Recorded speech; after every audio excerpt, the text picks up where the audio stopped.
Boa noite, irmãos. Nós vamos começar esse nosso momento de culto fazendo a leitura do Salmo 26, versos de 1 a 8. Salmo 26, versos de 1 a 8, diz assim: Fazei-me justiça, Senhor, pois tenho andado na minha integridade e confio no Senhor sem vacilar. Examina-me, Senhor, e prova-me. Sonda-me o coração e os pensamentos, pois a tua benignidade tenho-a perante os olhos, e tenho andado na tua verdade. Não me tenho assentado com homens falsos, e com os dissimuladores não me associo. Aborreço a súcia de malfeitores, e com os ímpios não me assento.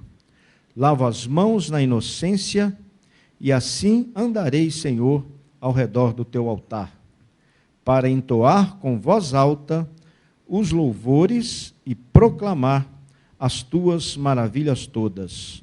Eu amo, Senhor, a habitação de tua casa e o lugar onde tua glória assiste. Amém. Vamos todos orar.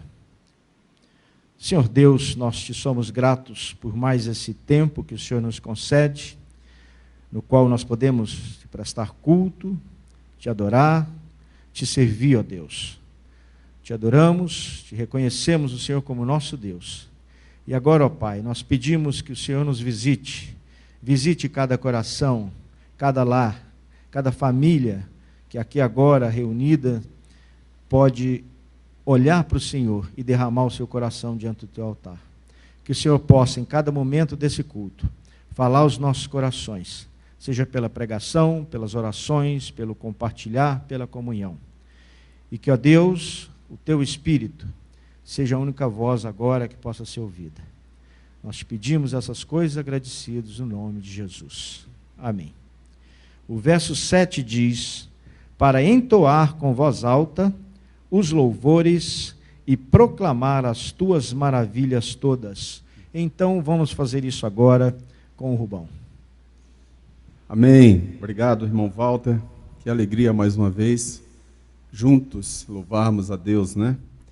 E quantos motivos para louvar a Deus, né? Gratidão a Deus.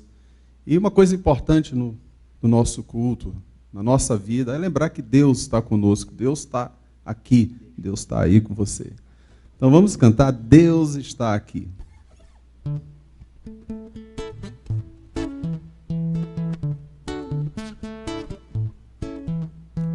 Deus está aqui, aleluia, tão certo como o ar que eu respiro, tão certo como a manhã que se levanta, tão certo como eu te falo e podes me ouvir. Vamos mais uma vez? Deus está aqui, aleluia, tão certo como o ar que eu respiro, tão certo como a manhã que se levanta, tão certo como eu te falo e podes me ouvir. Aí tem assim: tão certo como eu te falo, tão certo como eu te falo, tão certo como eu te falo e podes me ouvir. Tão certo como eu te falo, tão certo como eu te falo, tão certo como eu te falo e podes me ouvir. Deus está aqui, Deus está aqui, Deus está aqui. Amém? Que bom, né?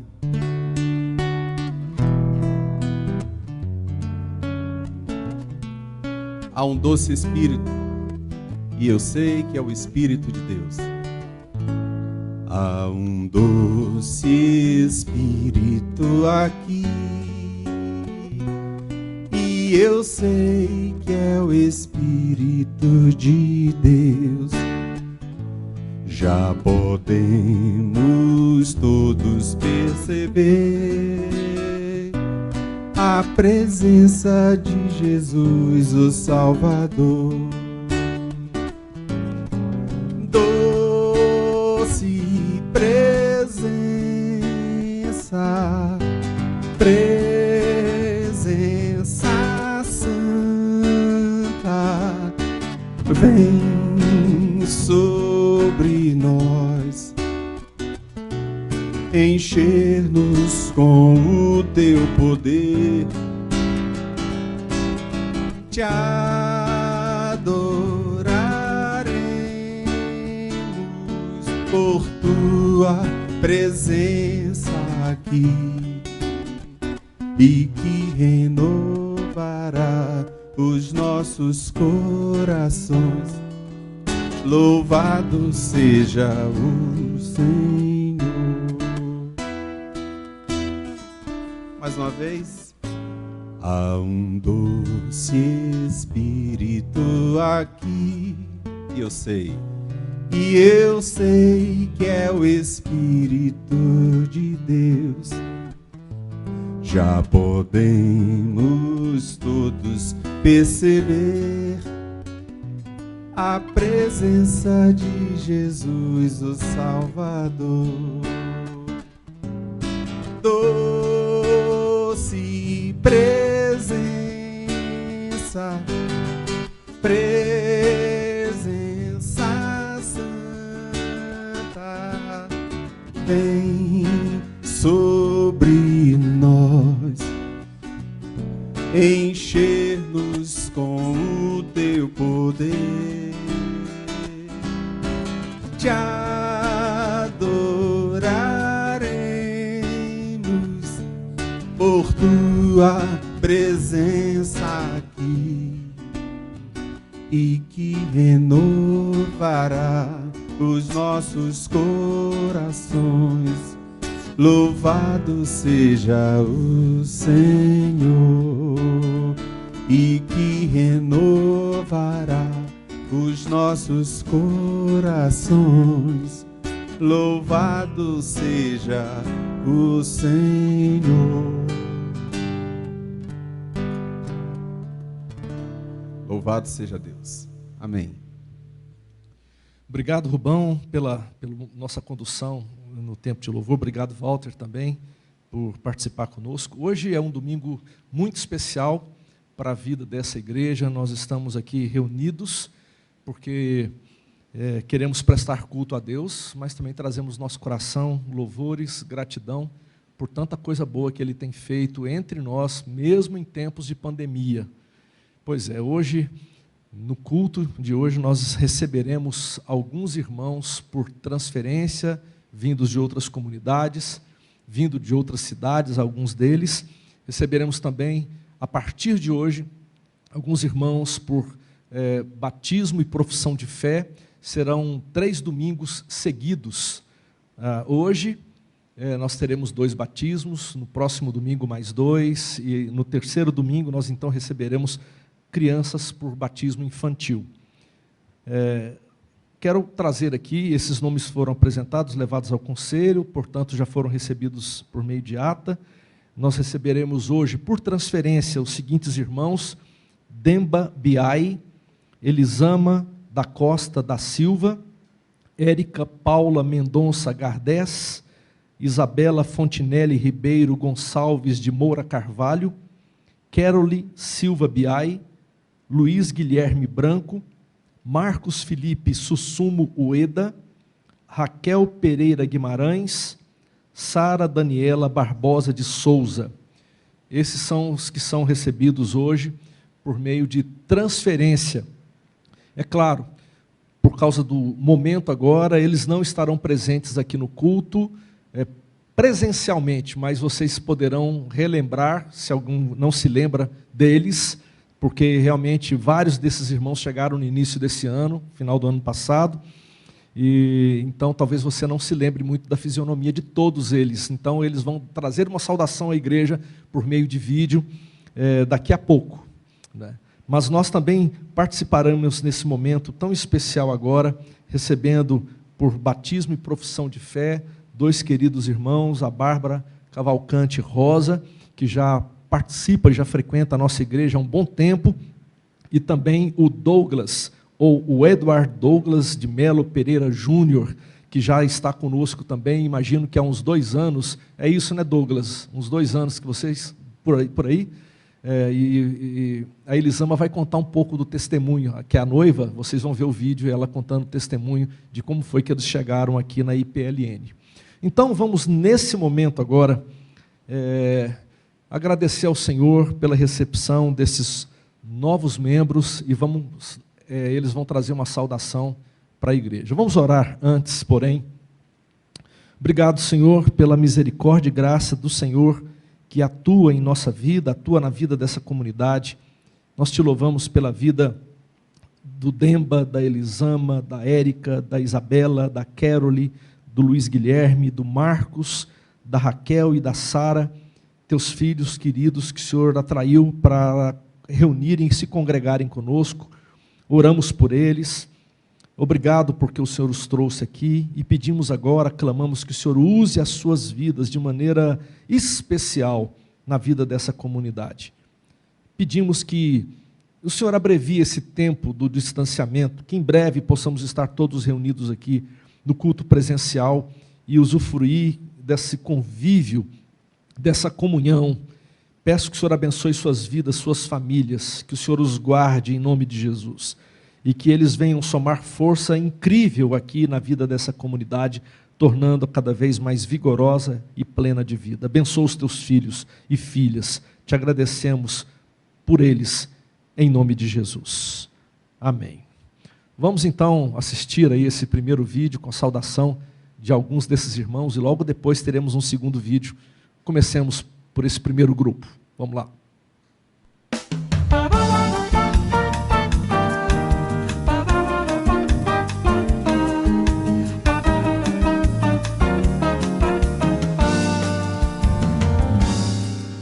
Boa noite, igreja. Sou Demba Biai, tenho 25 anos, sou senegalês guinense, venho da Igreja Presbiteriana do Senegal, sou casado com a Carole Silva Biai, sou seminarista da MID, estou me transferindo para a Igreja Presbiteriana do Lago Norte. Sou muito grato a Deus por poder fazer parte da família IPLN. Deus abençoe a todos. Graça e paz, irmãos, que Deus abençoe. Meu nome é Carole Silva Biai, sou casada com o Demba, tenho 25 anos e eu venho da Igreja Batista Seara, que fica em Coronel Fabriciano, Minas Gerais, a minha cidade natal. E é uma bênção estar aqui agora para fazer parte dessa família IPLN. Deus abençoe. Oi, gente, eu me chamo Elisama, venho da Igreja Batista Ebenezer e eu sempre tive um carinho muito grande pela Igreja Presbiteriana. E então, quando eu decidi procurar uma igreja com meu noivo, que nós dois gostássemos de frequentar juntos, a gente descobriu que tinha uma igreja presbiteriana perto de um lugar que a gente gosta de lanchar. E quando a gente entrou aí, foi paixão à primeira vista. Estamos aí desde então e muito obrigada pelo carinho e pelo acolhimento nota 10 de vocês. Irmãos da IPLN, meu nome é Raquel Pereira Guimarães, eu tô vindo de transferência da Primeira Igreja Batista da Asa Norte e é uma grande alegria poder congregar agora com os irmãos. Espero ser bênção na vida da igreja e servir a Deus junto com vocês. Um grande abraço, fiquem com Deus. Oi pessoal, boa noite, tudo bem? Meu nome é Marcos Ueda, eu sou de São Paulo, capital, e me mudei para Brasília no final do ano passado, por razões de trabalho. Eu pedi recentemente a transferência da minha igreja em São Paulo, Igreja Nova Aliança, para a IPLN, né? Conheci a igreja por meio do Luiz Guilherme Branco, que já conheceu o pastor André, e queria agradecer pela forma como vocês me receberam durante todo esse período. Espero revê-los em breve. Muito boa noite e obrigado.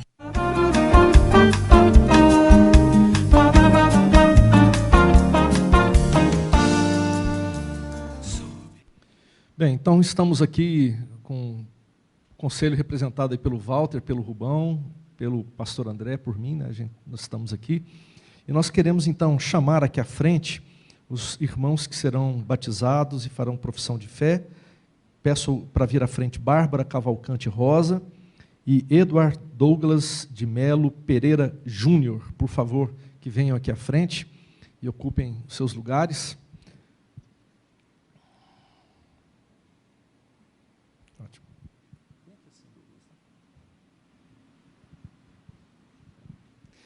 Bem, então eu quero antes dizer que nós estamos muito felizes, né? A gente já tem uma caminhada, a Bárbara já temos uma caminhada já há um tempo, né? Quanto tempo, Bárbara? Quanto? 7 anos já que você frequenta aqui a igreja, louvado seja Deus, né? E agora ela decidiu realmente por esse batismo, e a gente agradece a Deus pela sua vida. E o Douglas, como eu já disse, tem 2 anos que ele está aqui, eles vieram lanchar aqui perto, ele e Elisama passaram na porta da igreja, entraram, já foram calorosamente recebidos pela equipe de recepção, que já os convidou também a participar de um grupo familiar, que era na casa do Pedro, Nicola, e lá eles foram então integrados à comunidade, mais a presença nos cultos. A gente louva muito a Deus pela vida de vocês. E, bem, o que nós vamos fazer nesse momento é exatamente cumprir com aquilo que a palavra do Senhor diz para a gente. O texto de Mateus, capítulo 10, versos 32 e 33, diz: todo aquele que me confessar diante dos homens, também o confessarei diante de meu Pai que está nos céus, mas aquele que me negar diante dos homens, também eu o negarei diante de meu Pai que está nos céus. E lá em Romanos, capítulo 10, verso 10, a palavra do Senhor diz: com o coração se crê para a justiça, e com a boca se confessa a respeito da salvação. Não tenho dúvidas que o que traz vocês aqui nesse dia é a obra do Espírito Santo de Deus. Deus está operando na vida de vocês. É o grande amor de Deus que está sendo revelado a cada um de vocês.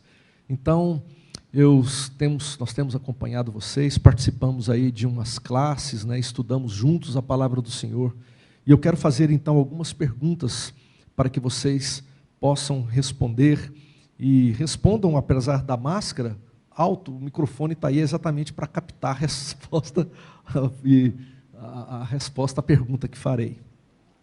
Primeira pergunta que eu faço a vocês: vocês creem em um só Deus, que subsiste em 3 pessoas, o Pai, Criador de todas as coisas visíveis e invisíveis, o Filho, que foi concebido por obra do Espírito Santo, nasceu da Virgem Maria, morreu pelos nossos pecados e ressuscitou para a nossa justificação, e o Espírito Santo, que é o santificador das nossas vidas, das nossas almas, é o doador da vida, o conselheiro, o orientador. Vocês creem?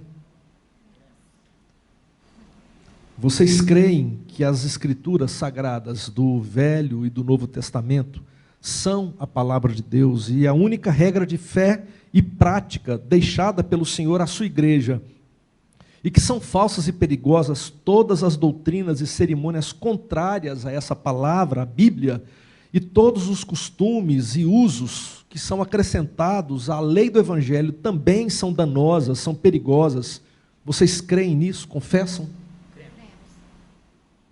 Vocês confessam que foram concebidos em pecado, que por natureza nós somos incapazes de cumprir perfeitamente a lei de Deus. Vocês são inclinados antes a amar e fazer o que essa lei condena, tendo pecado muitas vezes por pensamento, palavras e obras. Confessam? Vocês creem que o sangue de Jesus purifica de todo pecado e que não há outro meio de alcançar o perdão e o poder santificador, senão a graça do nosso Senhor Jesus Cristo e a obra do Espírito Santo, que Jesus dá graciosamente a todo aquele que lhe pede? Sim? Vocês também agora, diante do fato do pecado e diante da graça de Jesus, vocês estão sinceramente arrependidos do mal e vocês estão resolvidos a fazer uso de todos os meios de graça ordenados pelo Senhor, quer seja leitura da palavra, a oração, a participação intensa, ativa na vida da igreja, a comunhão com o Pai, com o Filho e com o Espírito Santo, seguindo a palavra de Deus e deixando de fazer o que a palavra do Senhor proíbe, fazendo, na verdade, a vontade de Deus, auxiliados por sua graça. Vocês estão realmente dispostos a isso? E por último, eu quero saber agora se vocês estão realmente desejosos e prometem, como membros dessa igreja, contribuírem para o crescimento dela por meio dos seus dons e talentos, mas também sujeitando a disciplina dessa igreja enquanto as autoridades desta comunidade para o seu ensino e governo forem fiéis às escrituras sagradas. Vocês prometem? Sim. Então, com base nessas respostas, nós procederemos então com o batismo e a profissão de fé. E eu vou dividir esse tempo com o pastor André, e vou aqui me preparar, só um minutinho.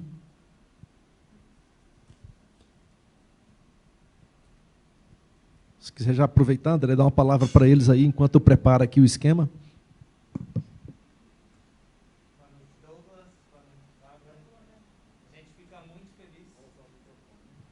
O microfone dele aqui. Tá, ele vai usar esse, tá? Boa noite. Pronto? Ok, pode falar. Douglas, Bárbara, a gente fica muito feliz nesse tempo. Quem é batizado para dentro de um corpo, para dentro de uma família que se chama pelo nome do Pai, do Filho, do Espírito Santo. Então, sintam-se abraçados por essa família. A gente queria que a família toda estivesse aqui para abraçar. A gente vai ter esse tempo e é um privilégio para a gente, uma alegria muito grande receber vocês como irmão e irmã em Cristo. Proceder o batismo então com Douglas.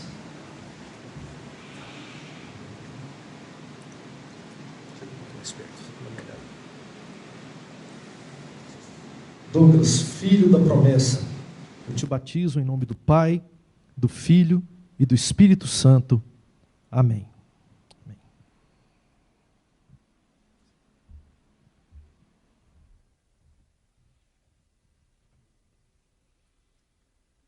Bárbara, filha da promessa, eu te batizo em nome do Pai, do Filho e do Espírito Santo. Amém. Amém. Eu vou pedir para o presbítero Walter fazer uma oração, por favor. Pode colocar, Vitinho, para eles aqui, para o Walter fazer uma oração, por favor? E para que ele ore, o Walter vai orar. Aí. Para que ele ore, então, ao Senhor, agradecendo pela vida dos nossos irmãos. Senhor Deus, nós te somos gratos, ó Pai, por vermos a família do Senhor crescendo pela Tua graça, pelo Teu poder, pelo Teu amor.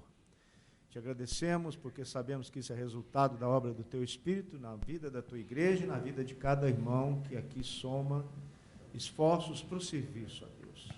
Te agradecemos em especial por esse momento, por esses irmãos que agora vêm se juntar ao trabalho dessa igreja local e se juntam também à igreja de Cristo como um todo, professando por meio do batismo, ó Pai, a crença de que eles querem e desejam e fazem agora um pacto com o Senhor por meio do Teu Espírito. Pedimos especialmente a Tua bênção sobre a vida do Douglas, da Bárbara, para que de fato eles possam se sentir integrados aqui no nosso meio. Derrama as Tuas bênçãos sobre a Tua igreja, sobre o Teu povo e sobre os nossos irmãos queridos. Oramos agradecidos no nome de Jesus. Amém. Amém. Então agora nós vamos assistir o segundo vídeo. E esse segundo vídeo vai nos apresentar aí mais alguns irmãos que estão sendo recebidos por meio de transferência.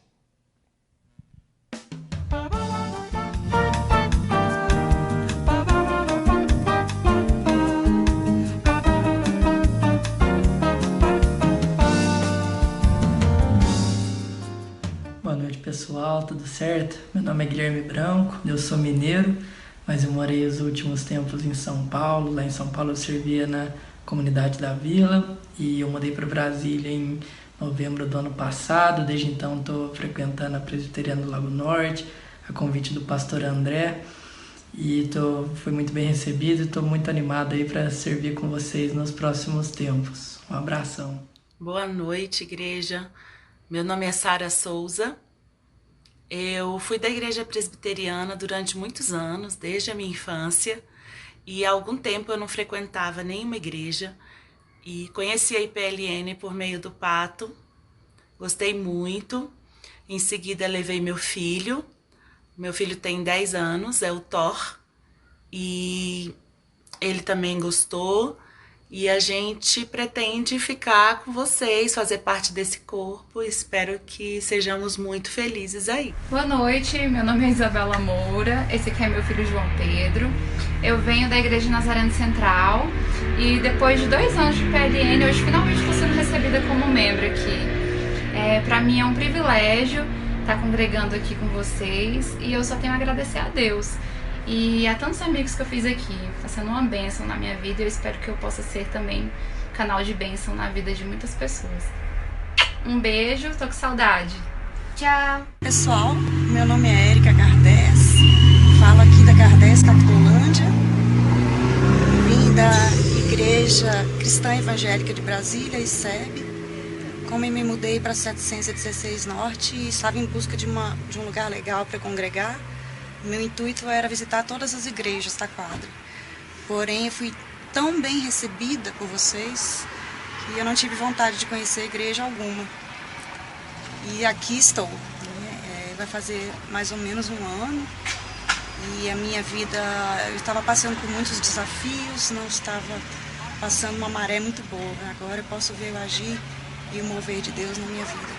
Eu agradeço a cada um de vocês. Agradeço a família IPLN. Muito obrigada por me receberem.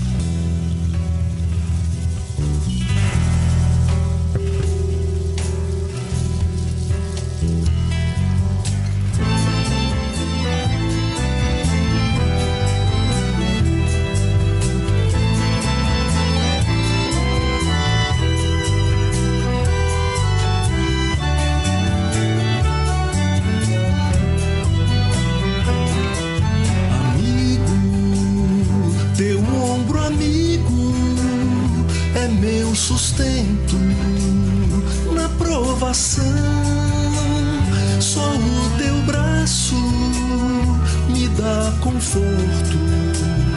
Por isso te amo, amigo Jesus. Amigo, teu sofrimento foi uma forma de me amar. Por isso agora meu canto é vivo, por isso te amo, amigo Jesus. Em ti eu vejo dissipar a solidão, é como se uma luz brilhasse nessa estrada, que a gente vai rodando até a tua volta. No dia em que todos os homens vão se ajoelhar, em ti eu vejo dissipar a solidão. É como se uma luz brilhasse nessa estrada, que a gente vai rodando até a tua volta. No dia em que todos os homens vão se ajoelhar.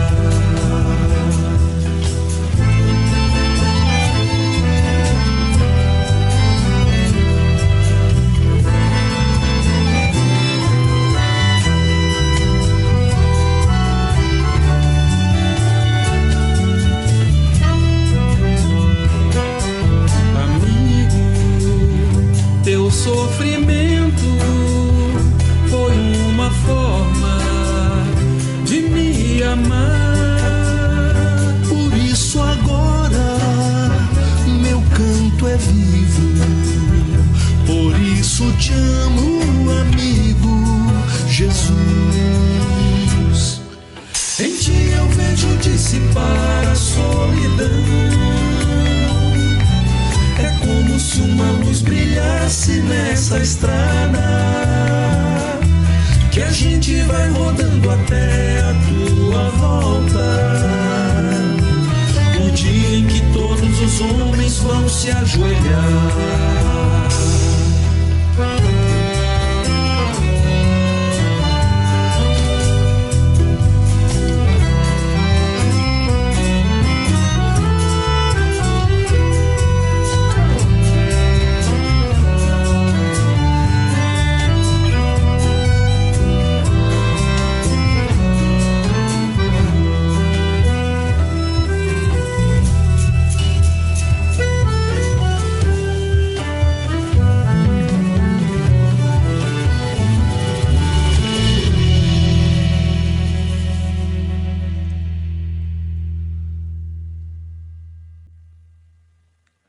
Boa noite, irmãos, graça e paz.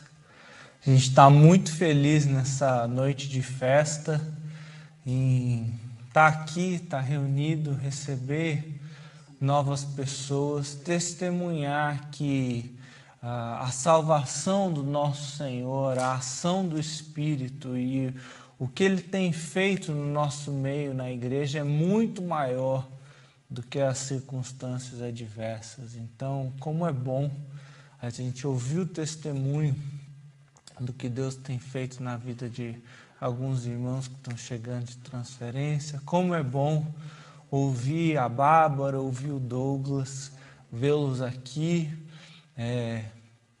A gente, de fato, tem o coração alegrado. E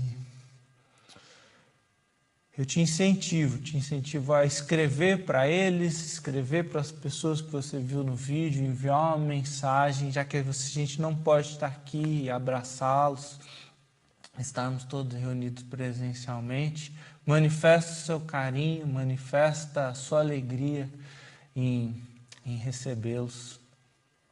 Faça isso ainda hoje ou ao longo dessa semana. Continuando a nossa série em Êxodo, eu queria te convidar hoje a olhar para o capítulo 3, a olhar para os versículos de 1 a 15 do capítulo 3, para conversarmos sobre esse tema. Quando Deus desce, nós vamos falar sobre sarças e sobre corações queimando nessa nossa jornada no livro de Êxodo. Antes, algumas pessoas pediram e comentaram disso. Eu trouxe uma foto da Ana. A Ana está com um barrigão. A gente faz 40 semanas amanhã.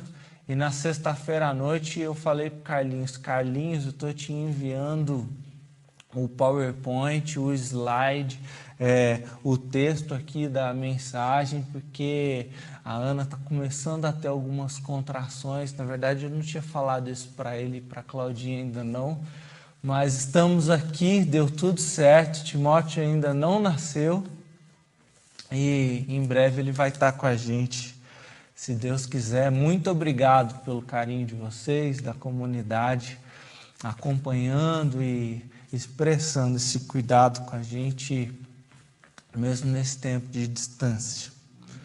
A gente vai orar mais uma vez, antes da leitura do texto bíblico, rogando a iluminação de Deus, a presença dele.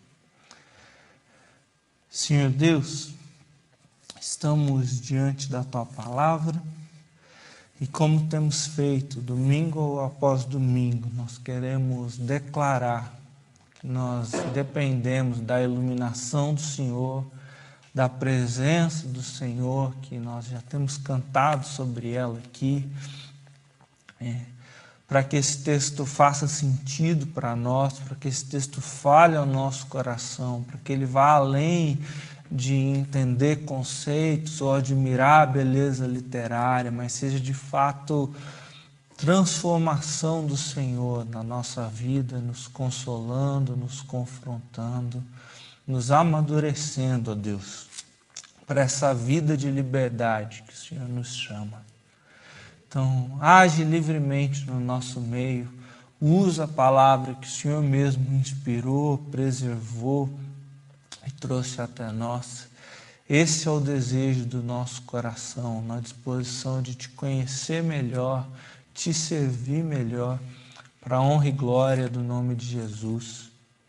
Nele que nós oramos. Amém. Livro de Êxodo, segundo livro da Bíblia, capítulo 3, versículos 1 a 15. Assim diz a palavra do Senhor. Moisés pastoreava o rebanho do seu sogro Jetro, que era sacerdote de Midian. Um dia, levou o rebanho para o outro lado do deserto e chegou a Horebe, o monte de Deus.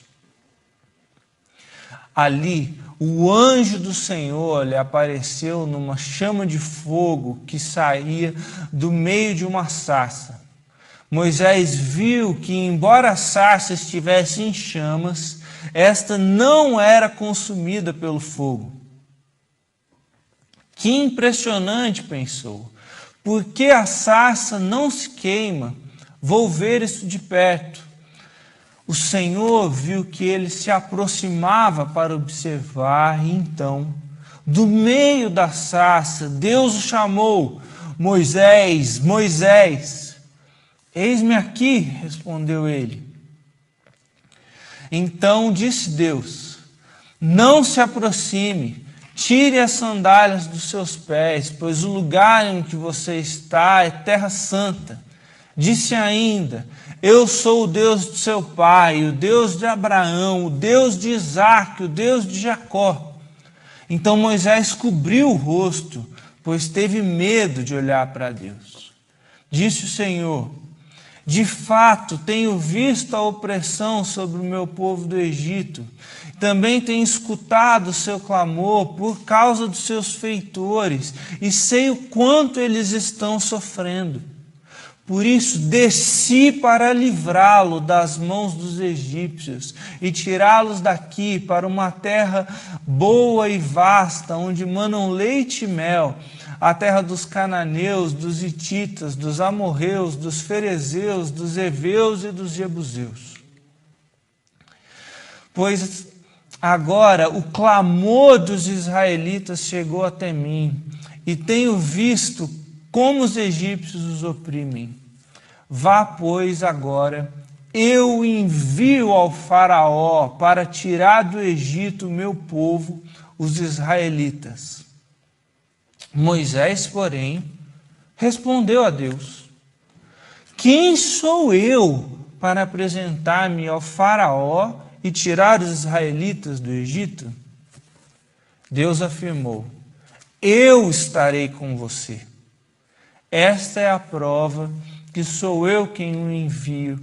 Quando você tirar o povo do Egito, vocês prestarão culto a Deus neste monte.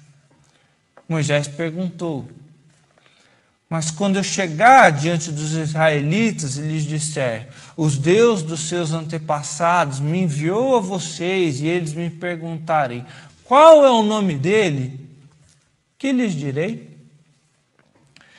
Disse Deus a Moisés: eu sou o que sou. É isso que você dirá aos israelitas: eu sou, me enviou a vocês. Disse também Deus a Moisés: diga aos israelitas: o Senhor, o Deus dos seus antepassados, o Deus de Abraão, o Deus de Isaque, o Deus de Jacó, enviou-me a vocês. Este é o meu nome para todo sempre, para o qual serei lembrado de geração em geração. Esse é o texto da palavra de Deus para nós hoje. Êxodo 3, versículos 1 a 15. Eu não sei se você já teve a experiência de ter que carregar algo que, por conta do formato, ficasse difícil de pegar. Eu já. Certa vez, eu e meu irmão Mateus, a gente teve que pegar um tampo de granito de uma mesa que estava distante, lá na igreja de São João da Boa Vista, para levar até a varanda da nossa casa. O trajeto ele envolve passar por alguns corredores e até mesmo algumas escadas que são bem apertadas. E o único jeito de passar o tampo por esses lugares era virar o tampo e colocar o tampo em pé e segurar ele desse mau jeito que a gente consegue pegar. Então você pode imaginar, eu e o Mateus, nós pegamos o tampo, nós colocamos ele na posição, nós olhamos um para o outro, perguntou, tá tudo bem aí, você consegue? Estou aqui ok, vamos lá. E a gente começou o percurso. Você provavelmente sabe o que acontece agora também. Não estava exatamente tão pesado no momento que a gente pegou, mas com pouquíssimo tempo, questão de segundos, ele começou a ficar mais pesado, e mais pesado, e mais pesado. Chegou um momento que a gente teve que dar uma pausa e falar, segura aí, e abaixa, e respira, e apoia na coxa, e aí volta, porque ele começou a esmagar as nossas mãos. A cada minuto ele ia ficando mais pesado. A sensação é que o tempo, o peso, ele vai aumentando com o tempo. Chegou um momento em que a gente quase que não conseguia mais, e a gente subiu a última escada e virou o tampo na base que a gente já tinha levado antes. E aqui eu estou falando de um fardo físico, ele é material. Talvez seja ainda mais difícil quando a gente está falando de fardos emocionais, quando a gente está falando de cargas que a gente traz há muito tempo, ou de experiências existenciais, espirituais. Talvez você já tenha carregado alguma coisa em alguma situação parecida. A dor é tanta que a gente tem que parar, que a gente tem que respirar, que a gente tem que tentar encontrar algum tipo de alívio. Eu e meu irmão, a gente teve nesse dia. A gente parou e apoiou esse tampo na perna. Mas a gente estava carregando esse fardo por livre e espontânea vontade, para fazer uma atividade lá em casa. O complicado é quando a gente não está carregando o fardo por opinião, por opção, mas sim por imposição. E essa que é a realidade do nosso texto. Israel está debaixo de pesados fardos. Israel foi submetida à escravidão no Egito. Os professores de pregação, eles não recomendam muito que a gente comente sobre as línguas originais ou sobre as técnicas para montar um sermão.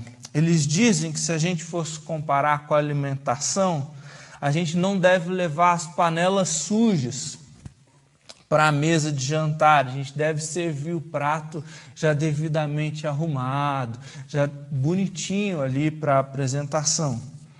Mas a gente vive na sociedade que admira o MasterChef, né? Então, eu queria que você olhasse para essa imagem, ou que depois do culto você voltasse, você printasse ou enviasse um WhatsApp. Porque essa estrutura é muito legal para você seguir no seu devocional. Ela pode se aplicar a qualquer texto. A gente vai olhar para o texto hoje em 4 movimentos. Os 2 primeiros movimentos falam do problema. A gente vai ver o problema no mundo bíblico e o problema do mundo atual. E a pergunta aqui para nós é: qual é o pecado? Ou quais são os efeitos do pecado que aparecem nesse texto? Como que eles se manifestam na realidade do texto e na nossa realidade?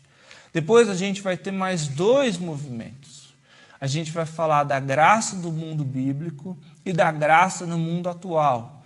E as perguntas aqui é: o que Deus está fazendo para solucionar o problema? Não nós, não Moisés, não o povo de Israel. O que Deus está fazendo? A graça expressa o que Deus faz. E como que Deus está nos chamando a participar do que Ele está fazendo. Problema no mundo bíblico, problema no mundo atual, graça no mundo bíblico, graça no mundo atual. Porque a Bíblia fala de verdades atemporais, verdades eternas. Esse é um raciocínio que vale a pena você explorar. Porque a natureza pecadora da humanidade continua a mesma, mas porque Deus também é o mesmo ontem, hoje e sempre, você pode procurar lançar essas perguntas no seu devocional, em oração, para que Deus fale com você. Ao longo desses movimentos, eu vou fazer 3 perguntas. E são essas 3 perguntas que eu quero que você fique atento para a gente buscar as aplicações para nós hoje. Então, vamos voltar para a realidade do nosso texto. Israel está debaixo de fardos pesados. Israel foi submetida à escravidão do Egito. Há cerca de 3.600 anos, os descendentes de Abraão saíram de Canaã e foram para o Egito. Eles são chamados de israelitas. A gente leu a história dos patriarcas no livro de Gênesis. O livro de Gênesis nos fala de como eles vieram de Canaã para o Egito em festa, convidados pelo faraó. Agora eles têm comida, uma boa terra, eles são bem cuidados. Eles cresceram e se multiplicaram, eles se tornaram um povo numeroso e o faraó invejou a força, o poderio, a quantidade de israelitas. Como o pastor Carlinhos expôs na semana passada, o início do livro do Êxodo mostra que esse tempo privilegiado passou. Um novo faraó está no poder, uma nova dinastia. O faraó olha para o vigor, para o tamanho, para a força desse povo e teme, e começa a impor trabalhos, impor leis cruéis, impor maquinações políticas, militares, para suprimir esse povo, inclusive promovendo o genocídio das crianças israelitas. Você pode ler Êxodo 1 e 2 e acompanhar isso. Então esse povo... O livro de Êxodo vai narrar a saída, esse é o significado do termo Êxodo, do povo do Egito até o Monte Sinai, quando eles vão receber a palavra de Deus, vai ser estabelecida a aliança com Deus no momento que nós chamamos da revelação dos 10 mandamentos. É nesse monte, o Monte Horebe, o Monte Sinai, que o texto que nós lemos acontece. Moisés está no deserto, ele se encontra no Monte Horebe. Qual que é a situação no Egito? Como a gente viu semana passada, eles construíram cidades celeiros, Pitom, Ramsés. Eles continuam crescendo, mas o Egito ele oprime o povo, coloca cada vez mais trabalho sobre ele, cada vez tarefas mais árduas. O Egito começa a agir de forma desumana, chegando a ordenar a matança das crianças, os meninos do povo hebreu, para que eles não cresçam mais. O livro de Êxodo chega a dizer que a vida dele se tornou amarga. Você já sentiu que a sua vida, a sua realidade, o seu cotidiano estava amargo? É essa a expressão que o texto de Êxodo usa para a vida dos hebreus. Eles estavam sujeitos a uma cruel escravidão, porque o Egito oprimia o povo de Deus. Agora imagina comigo o que era ser um hebreu. Vamos imaginar, por exemplo, Esrom, um hebreu, um homem do povo. Ele chega em casa coberto de poeira, com o braço inchado, sangrando, cheio de vergonhas. Raquel, a sua filhinha pequena, desesperada, ela vem e pergunta: o que aconteceu, papai? O pai explica que o feitor egípcio sobre ele o bateu. E a Raquel pergunta: por que, papai? Porque eu não consegui cumprir com a minha cota de tijolos para hoje. Mas por que ele precisa te bater por isso? É que se ele não me bater, é ele quem vai ser açoitado pelo supervisor dele. E se o supervisor dele não alcançar a cota, a meta, ele que vai ser vai apanhar do próximo supervisor. E assim por diante, filhinha, ao longo de toda uma cadeia de comando, até chegar ao faraó e à sua corte, uns poucos privilegiados que podem desfrutar de conforto. São privilégios divinos. O faraó é a imagem de Ra, como a gente conversou na escola dominical. São privilégios divinos errados, baseados em falsos deuses que oprimem o povo de Deus, que oprimem os egípcios. Por serem a suposta encarnação dos deuses, os faraós são adorados e não permitem que os hebreus tenham descansos e adorem o Deus dos seus ancestrais. Quem é que bateu no Esrom? Quem é que bateu naquele homem? Sim, quem está do lado do chicote, quem está segurando o chicote é um feitor, um homem real, de carne e osso. Ao mesmo tempo, esse homem faz parte de algo muito mais amplo, de uma hierarquia, um complexo de relações, não só de pessoas, mas de poderes, de violência, de meios de produção, que exploram Israel para demonstrar seu poder e garantir a sua segurança e o seu conforto. No outro extremo do chicote, se a gente pudesse falar assim, estão o faraó, estão a sua corte. Eles são um império poderoso que oprime o povo de Deus. A muitos quilômetros dessa casa do Esrom, da Raquel, tem um homem no deserto, um outro homem hebreu. O nome dele é Moisés. Diferente do primeiro, diferente de Esrom, ele não foi criado como escravo. Apesar de ser hebreu, ele cresceu e foi educado na corte. Moisés nasceu no período que os meninos hebreus estão sendo mortos, mas ele tem o privilégio de ser adotado pela filha do faraó, longe dos trabalhos forçados, longe dos chicotes. Um dia, porém, o Moisés, já adulto, em torno dos seus 40 anos, ele é um homem formado, ele é um homem bem cuidado, ele é um homem em pleno vigor. Ele sai do palácio, ele quer visitar o seu povo, ele quer conhecer mais a realidade dos hebreus, talvez para escrever um livro com os hieroglifos que ele aprendeu, talvez só por curiosidade, mas Moisés sai do palácio. Então ele vê de perto a realidade do seu povo, ele vê a poeira, ele vê a sede, ele ouve o estalo e a dor das chicotadas. Ele vê um homem do seu povo ser espancado. Ele vê como o Egito oprime o povo hebreu. Diante disso, você sabe o que Moisés faz? Ele poderia fazer várias coisas. Ele volta para o palácio, conversa com a mãe dele. Ele, como membro da corte, inicia um processo para que a injustiça diminua ou pare. Ele tenta conversar com a sua mãe adotiva, com o faraó, de quem ele provavelmente era mais próximo. Não. Moisés, ele enfurecido, com sede pessoal de justiça, de vingança, ele olha para os lados, ele percebe que ninguém está olhando e ele mata o egípcio. Ele combate violência com violência, opressão com opressão, e ele faz isso às ocultas, na esperança que ninguém descubra. No outro dia, Moisés ele volta para o lugar onde ele tinha matado o egípcio.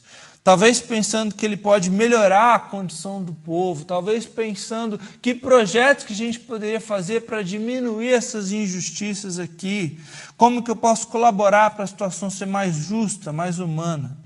Novamente, ele se depara com a cena de violência, são socos, são xingamentos, tem mais uma briga. Moisés corre e se aproxima. Ele vai ver mais de perto e, para sua surpresa, agora não é um egípcio e um hebreu. São dois hebreus brigando. Dois homens do mesmo povo. Como é que pode isso? Por que esses hebreus eles não estão unidos? E aí Moisés se aproxima e questiona, por que vocês estão brigando? E a resposta dos hebreus o atinge em cheio. Os hebreus falam assim para ele, quem te nomeou líder ou juiz sobre nós? Você vai nos matar como você já matou o egípcio? Quem te nomeou líder ou juiz sobre nós? Você vai nos matar como matou o egípcio? E Moisés pensa, eles sabem, eles já sabem, eles descobriram, e se eles descobriram, provavelmente os egípcios também descobriram. Mas mais amargo que isso, mais cruel, é notar que os hebreus, que o seu povo, também o consideravam opressor.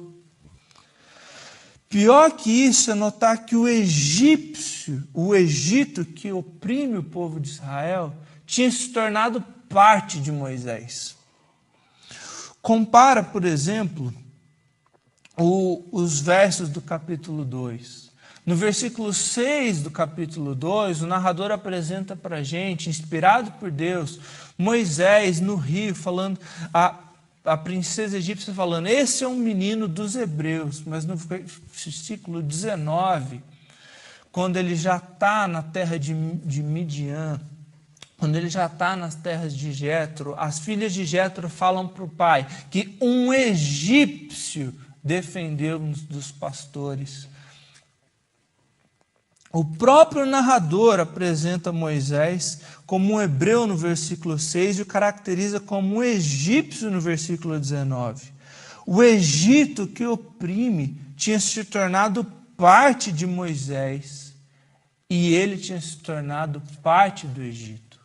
Essa é uma realidade cruel, essa é a realidade que pesa sobre Moisés. O faraó de fato descobre e manda matar Moisés. Com medo, Moisés foge, passando por entre montanhas, ele foge para o deserto, ele encontra refúgio numa casa, ele se estabelece ali. O homem da corte agora virou um fora da lei.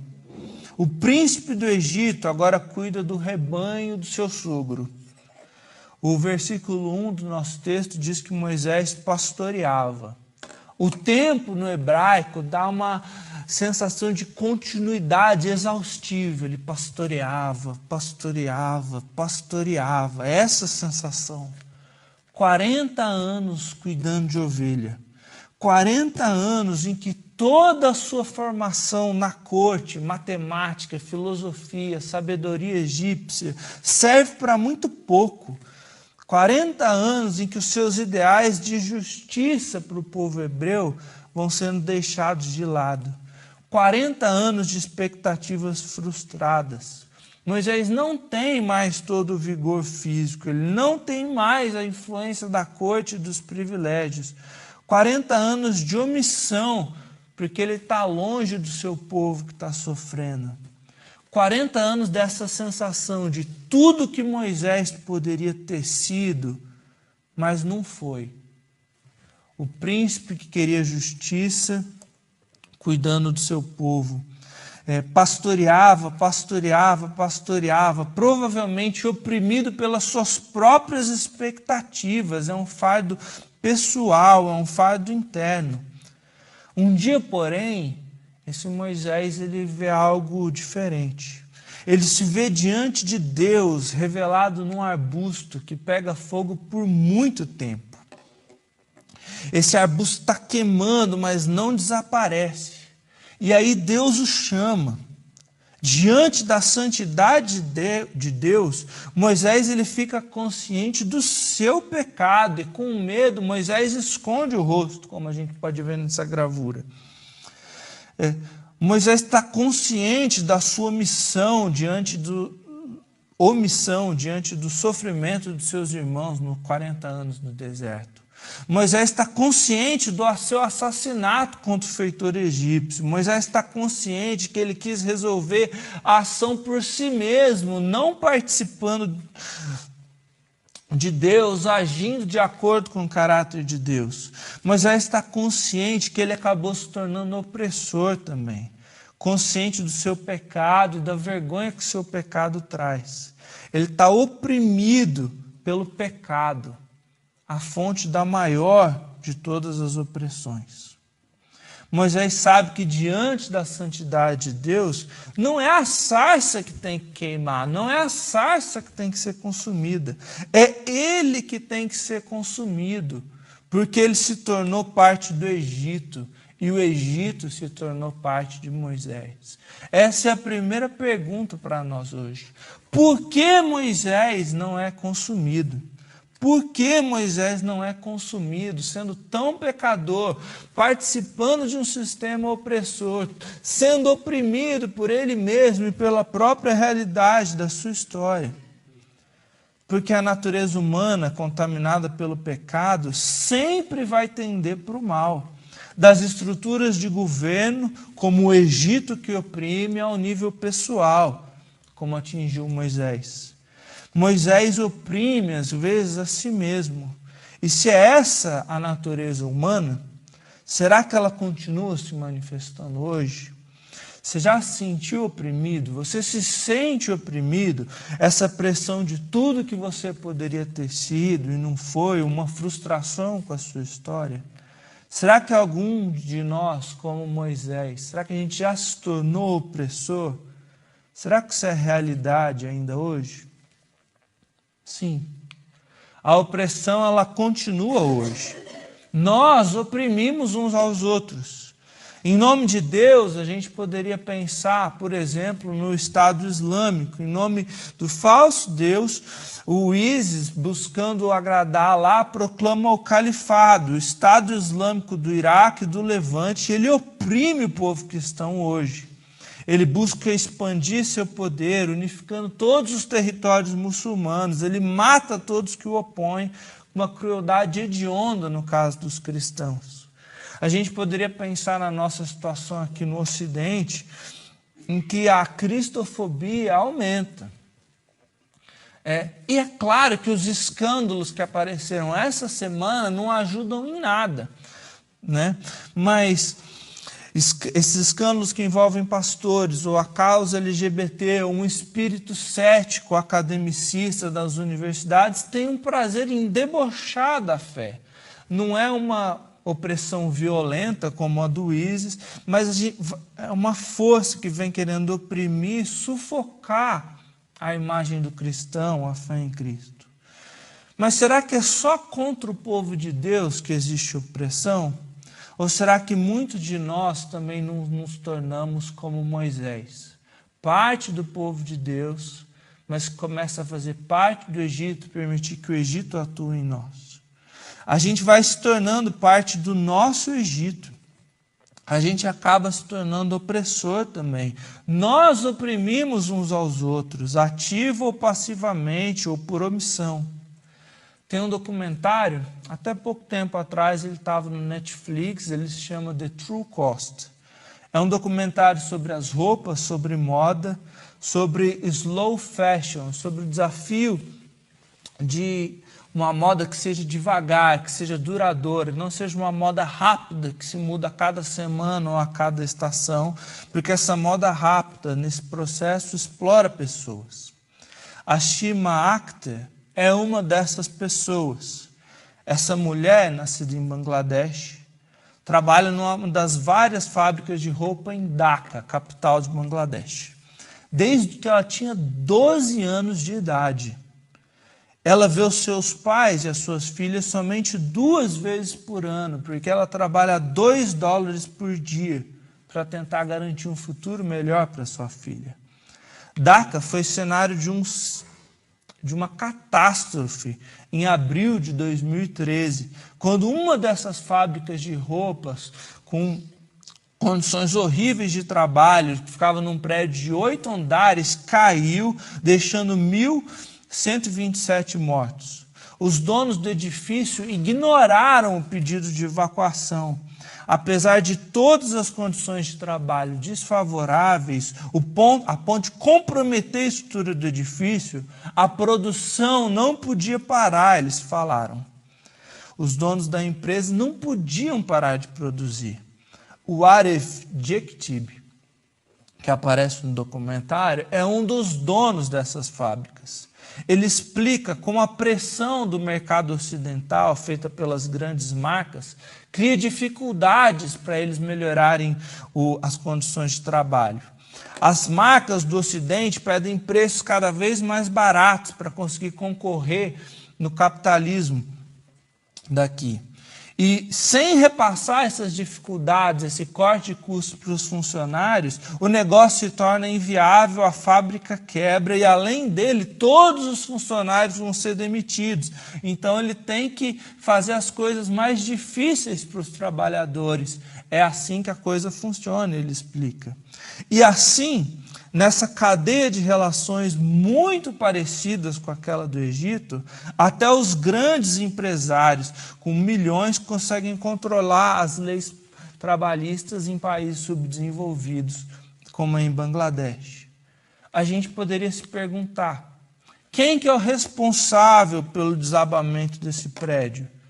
Quem que está do outro lado do chicote?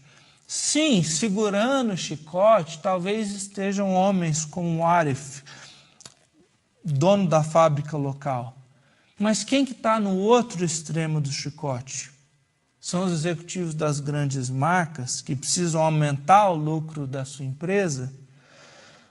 Ou quem sabe, num nível mais extremo, estamos muitos de nós, quando a gente está cego para a nossa cultura de consumo e não tem ideia de como esses produtos foram feitos, que custo social está embutido no valor da etiqueta. A gente engole essa realidade passivamente e muitas vezes, como Moisés, a gente se torna parte desse sistema. Nós oprimimos uns aos outros, talvez até mesmo por omissão. E como esse ano tem falado para a gente disso? Como é que a gente fica tranquilo com certas relações de trabalho, como as que foram protestadas, né, no break dos apps? O Galo, um dos entregadores que mobilizou os protestos, ele falou que é tortura passar fome carregando comida nas costas para entregar. Essa é a condição de muitos dos entregadores. Ou como que a gente não fala de opressão e de injustiças sistêmicas quando a gente está num ano em que a gente se pergunta quem é que matou o João Pedro em São Gonçalo no dia 18 de maio? Quantos João Pedros, quantos Miguéis da Silva, quantos Evaldo Santo Rosa, quantos Marcel Crispim, quantos Eric Garner, George Floyd, quantos Jacob Blake? A cada semana é mais um, até quando? Até quando a gente vai engolir essa realidade passivamente, permitindo essa opressão? Muitas vezes porque a gente se omite. No meio de tudo isso, ontem celebraram o dia do Luther King Jr. Ele que disse há quase 50 anos atrás, o que me preocupa não é o grito dos maus, dos corruptos, dos violentos, dos sem caráter ou dos sem ética. Não é esses escândalos que aparecem. O que me preocupa é o silêncio dos bons. Mesmo como cristãos, muitas vezes a gente não nota como todo esse sistema oprime, violando a dignidade do ser humano criado à imagem e semelhança de Deus, nosso próximo, a quem a gente deveria amar como nós mesmos. A gente se torna parte desse sistema opressor e ignora, a gente vai levando a nossa vida, pastoreando, trabalhando no nosso cotidiano, 40 anos, a vida inteira se preocupando somente com o nosso próprio eu. E às vezes a gente se envolve numa marcha para Jesus, como nessa foto em São Paulo, e o oprimido está sentado ali na calçada. A gente chama essa essa sede de justiça por coisas de revolucionário, de comunista, de jovem adolescente, de rebelde. E a gente se acomoda, pastoreando como Moisés. Talvez o tempo venha depois da omissão e da passividade, porque assim como Moisés, a gente vai ser oprimido pelos nossos próprios erros do passado, oprimidos pela frustração dos cristãos que a gente poderia ter sido, mas não foi. E a maior parte de todas as opressões, a origem de todas essas opressões é o pecado, a nossa própria natureza. É porque a gente nasceu no pecado, como Carlinhos acabou de perguntar para os irmãos que se batizaram. como praticantes do pecado, o que vai acontecer conosco quando a gente for colocado na presença de Deus? Porque a pergunta se o pecado habita em nós é porque nós não somos consumidos. Porque eu e você não somos consumidos. Porque um dia todos nós seremos colocados diante de Deus, um Deus que é santo, um Deus que é fogo consumidor, um Deus santo e bom que não vai deixar o mal sem punição. E se a gente, assim como Moisés, ficar consciente de que nós oprimimos uns aos outros, ou a nós mesmos como pecadores, o que vai ser de nós? Por que nós não vamos ser consumidos? O que vai acontecer comigo e com Moisés? E com você? O que aconteceu com Moisés? O que aconteceu com as famílias dos israelitas? Vamos voltar para o nosso texto. Vamos perceber a graça de Deus agindo aqui. Vamos imaginar aquela casa de novo. A Raquel, a menina israelita, continua na sua casa. Ela continua fazendo as perguntas para o Isrom, seu pai. Não só sobre os ferimentos dele ou como as coisas funcionam no Egito. Não. Ela pergunta pela história do povo. Como e quando eles vieram para o Egito? Onde nós estávamos antes? Mas e antes disso? E o pai conta as histórias que a gente ouviu aqui. O pai conta as histórias que formam o nosso livro de Gênesis, sobre o Éden, sobre a rebelião de Adão. Conta sobre a violência que começava a passar por entre irmãos, Caim, Abel, Noé. O pai chega num ponto específico da história. O pai chega na Torre de Babel. Os homens na Torre de Babel, eles querem fazer o seu nome famoso, o seu nome célebre. E eles estão construindo uma torre. Você sabe o que eles usam para construir essa torre? Tijolos. Tijolos queimados. O Rob Bell, no seu livro Jesus Quer Salvar os Cristãos, ele comenta esse texto e ele diz que os escravos no Egito, forçados a fabricar esses tijolos de barro, eles entendem a história da Torre de Babel. A história da Torre de Babel traz esperança para eles. Quando o povo de Babel está no império cruel, que obriga os homens a queimar tijolos para fazer o seu nome célebre, Deus desce, Deus frustra os planos desses homens poderosos. É provável que, ao se lembrar da história da Torre de Babel, os israelitas pensassem: nós sabemos o que acontece quando pessoas começam a construir impérios com tijolos. Nós sabemos o que acontece. Deus desce. Distante dali, o Moisés está pastoreando. Ele está o dia todo observando e cuidando das ovelhas.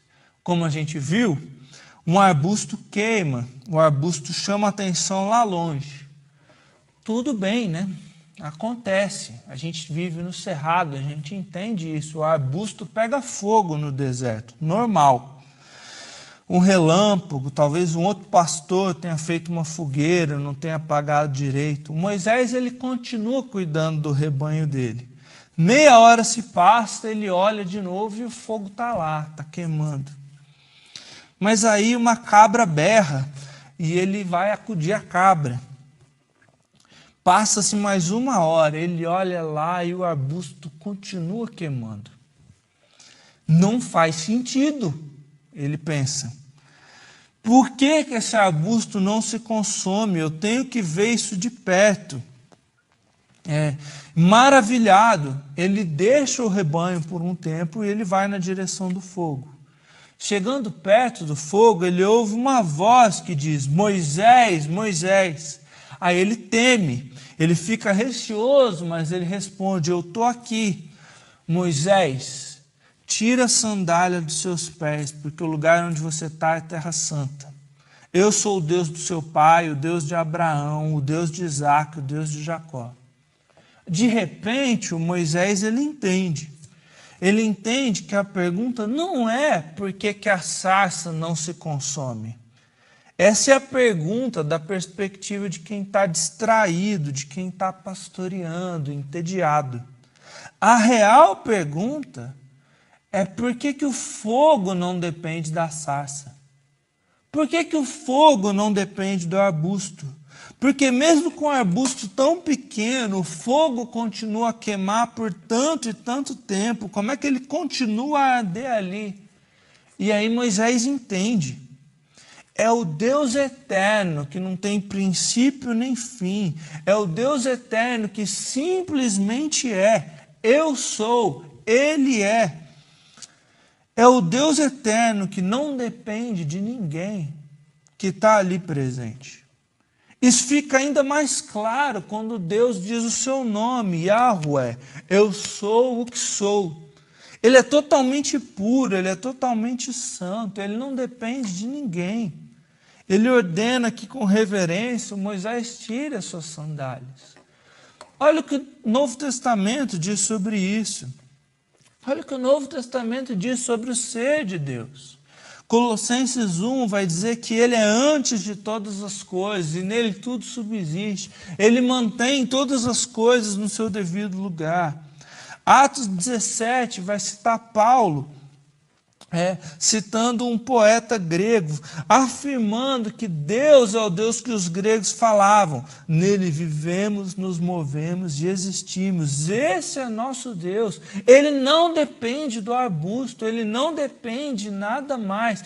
Ele é Yahweh, eu sou o que sou, ele é o Deus eterno. A professora Sarah Williams, comentando dos desdobramentos disso para nós, fala o seguinte: essa crise pós-moderna de identidade não tem que nos pegar de surpresa. A gente não tem que ficar sofrendo querendo descobrir quem nós somos, porque nós fomos feitos para saber quem somos. Deus se revelou a nós como eu sou, esse é o nome dele, eu sou. Essa é a questão existencial última. E ela continua. A pergunta, quem sou eu, é resolvida de uma vez por todas nessa afirmação. Nós somos porque Ele é. Receba então, meu irmão, minha irmã, o dom da identidade.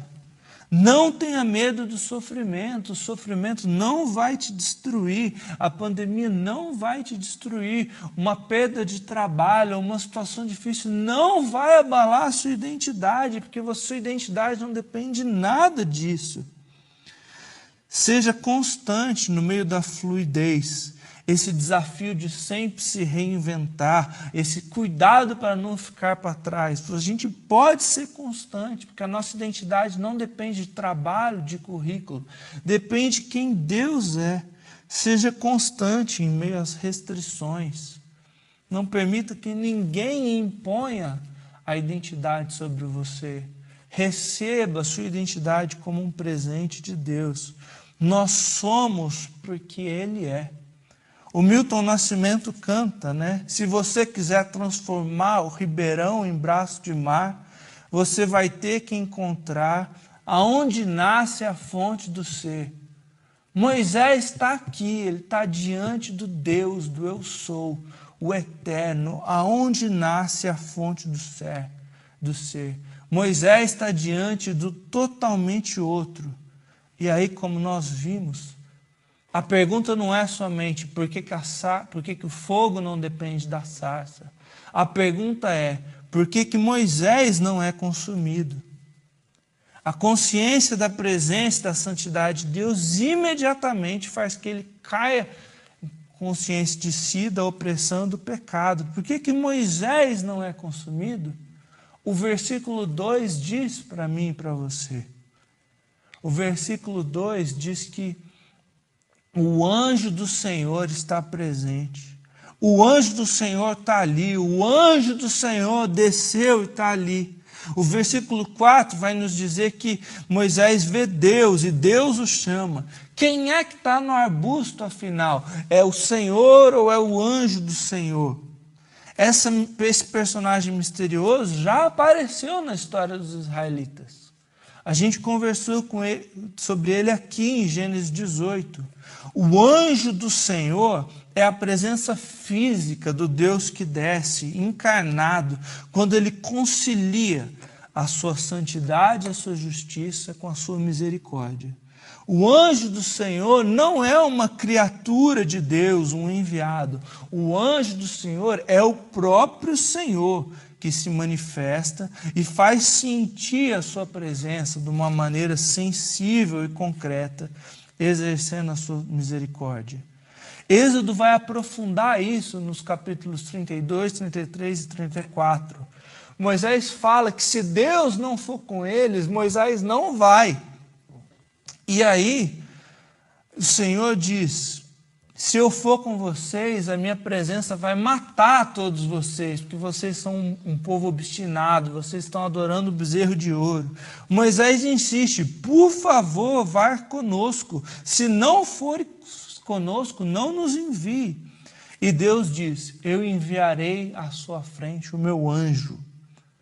E aí Moisés se acalma, porque ele sabe que Deus vai exercer a sua misericórdia.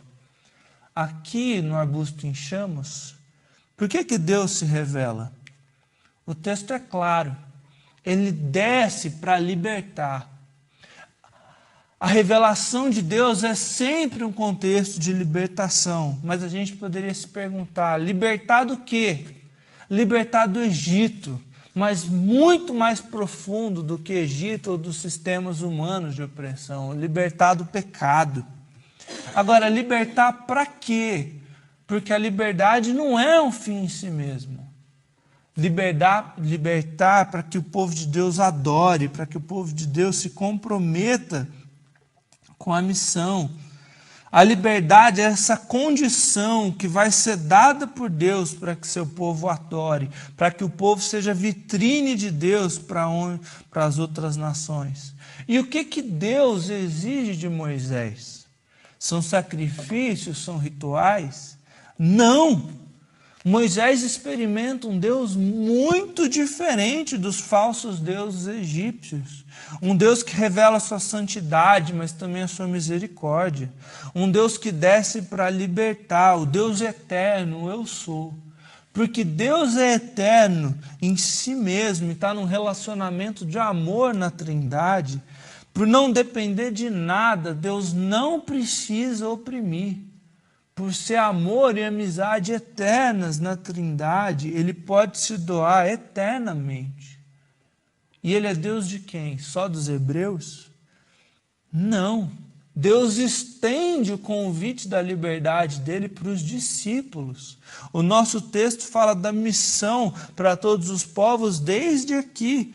Êxodo 11, versículo 48 diz, qualquer estrangeiro residente entre vocês quiser celebrar a Páscoa, poderá circuncidar e poderá participar como natural da terra. Deus liberta Israel e o povo, mas Ele convida para que todo e qualquer um que o reconheça como Senhor desfrute dessa liberdade. Deus não diz para Moisés que vai ser fácil ou que ser simples. Moisés deve reunir o povo, os anciãos, ele deve ir até o faraó. Isso vai ser um momento de confronto, difícil para a história de Moisés. O faraó vai resistir, mas Deus garante a sua presença. Deus fala, eu estarei com você. Haverá luta, mas Deus vai ferir o faraó com uma mão poderosa. O chamado de Moisés se dá num agora. Deus já desceu e se dá também numa expectativa de que Ele desceu para libertar. A vitória ainda não é plena, mas a vitória já é certeira. Essa também é a nossa condição. Moisés, ele pode cumprir o seu chamado e eu e você, a gente também pode cumprir esse chamado, porque o Deus eterno que não depende da sarça, não depende de nós, Ele está conosco e Ele garantiu. Agora, quem que é o anjo do Senhor que permite que Moisés não seja consumido? Onde mais ele aparece na Bíblia? Quem é esse que reconcilia a presença de Deus, a justiça, a santidade e a misericórdia? Só tem um personagem bíblico que se encaixa nessa descrição, é Jesus, que se define como aquele que antes que Abraão existisse, ele é. Jesus desce para libertar. É Ele que, sendo Deus, se rebaixa, se humilha, que desce na geografia, na condição social e histórica humana, que desce como servo, como Filipenses 2 faz. No caminho da cruz, não é mais o hebreu que está com os vergões. No caminho da cruz, é Jesus que está com o braço inchado, sangrando, cheio de vergões. A opressão política e social do Império Romano está concretizada no chicote lá.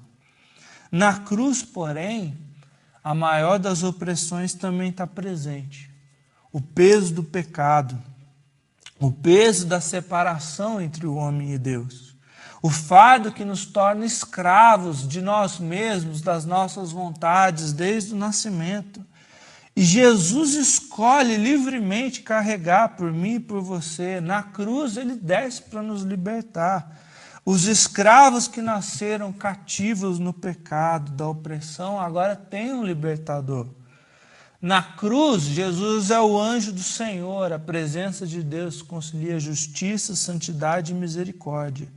Na cruz, Jesus ele é o povo sendo oprimido. Na cruz, Jesus também é Moisés, o instrumento de Deus para a libertação. É pelo fato de que nós estamos unidos a Cristo na cruz, que nós não somos consumidos, que Moisés não é consumido. E ressuscitado por não ter conhecido o pecado, o nosso libertador, ele recebe toda a autoridade no céu e na terra. Ele é o Rei justo, santo e misericordioso que reina. E nós somos os que submetem ao seu governo. Nós somos os discípulos enviados para a terra. Isso me leva para a nossa última pergunta. Se Deus está em nós e nós estamos nele, porque Jesus é o anjo do Senhor, é o povo e é o verdadeiro Moisés. Se Jesus se tornou parte de nós e está nos convidando para uma vida de liberdade, se a gente pode cantar, como o Rubão falou, Deus está aqui, tão certo quanto o ar que eu respiro, onde é que estão as sarças ardentes? Porque assim como Moisés e o seu povo, nós somos enviados. Nós somos cientes que nós teremos dificuldades, mas que Cristo está conosco e Ele já garantiu na cruz a vitória, nos libertando.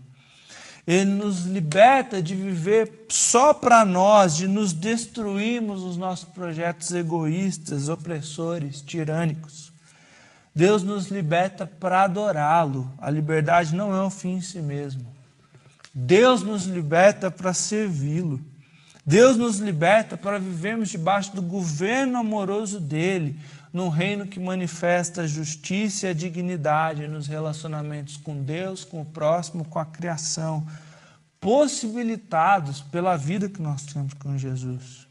Deus nos envia para proclamar essa liberdade que ele desceu para nos dar, essa liberdade que nós temos nele. Alcançados pelo Rei, preenchidos pelo amor e pelo Espírito Santo do Rei, nós somos libertos dessa opressão do pecado. E Deus nos envia para proclamar essa liberdade com palavras e com ações. Nós somos capacitados para amar uns aos outros, nós somos livres para esperar a satisfação da fome e da sede por justiça, porque nós estamos certos que nós vamos ser fartos. É isso que motiva, por exemplo, o pastor Antônio Carlos Costa. Eu conheci o Antônio aqui em Brasília, em 2013. Ele é pastor da Barra da Tijuca e há 15 anos atrás ele visitou um presídio em São Gonçalo quando ele estudava causa e consequências de uma chacina ocorrida no Rio de Janeiro. O que ele viu chocou ele profundamente. Numa cela onde poderiam ter 4 presos, tinham 80, 20 vezes mais. Doença de pele, calor insuportável, mau cheiro, tudo era degradante. um misto de ira e de compaixão se apossou do Antônio, e ele fala que a primeira reação dele foi agarrar uma das grades e gritar: o responsável por tudo isso é que devia estar aqui. Mas ele não buscou resolver a questão por violência. Mais calmo, mas profundamente incomodado, ele compartilhou na igreja domingo o que tinha acontecido, e cerca de 20 pessoas se dispuseram a fazer alguma coisa. Eles não sabiam o quê, mas eles tinham que fazer alguma coisa. Foi o embrião da Rio de Paz.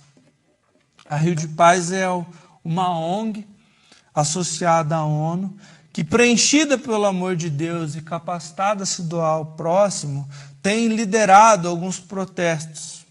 Eles protestaram contra a Copa do Mundo em 2014, falando que eles não queriam estádios, mas hospitais e escolas no padrão FIFA.